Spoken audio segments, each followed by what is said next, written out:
And as Milton barrels down on Florida's west coast, the system will bring a record storm surge. Meteorologist Steve Fendero joins us now to answer the question, what if Hampton Roads were to see a surge like that? Steve? Yeah, a lot of us were wondering about that today in the newsroom. It never fails that most destructive and most powerful force of a tropical system always is the water.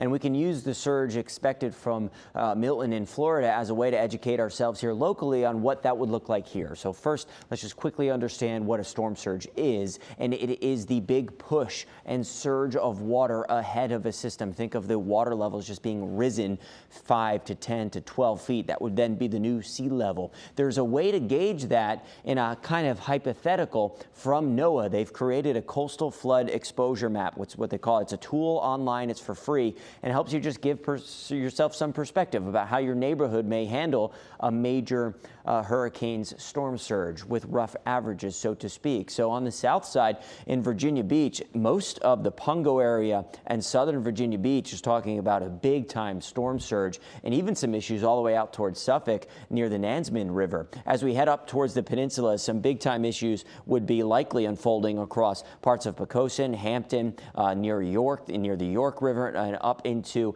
the middle peninsula. How about the eastern shore? The east coast of it being dealing with some big time inundation all the way up to Chincoteague and Wallops Island, and of course Tangier Island in the thick of it as well. Can't forget our friends down in northeastern North Carolina. Maybe about a 3+ foot surge of water across most of Currituck near the Pasquotank River and the Currituck Sound, even lingering up towards Little River and Perquimans. So some big time issues could be felt across the majority of the region, primarily on the south side, the peninsulas and the Outer Banks. We know how they deal with a nor'easter, handling it well, but with a major storm surge from a major hurricane would be a very, very scary situation. So what about the surge? And let's talk about it ongoing now with Hurricane Milton, because it is a big one, that's for sure. And it does look like the worst of the surge could now be south of the Tampa Bay area. That's the surge of 12+ feet as a possibility, all the way into maybe Fort Myers, because of that storm system, Milton, making landfall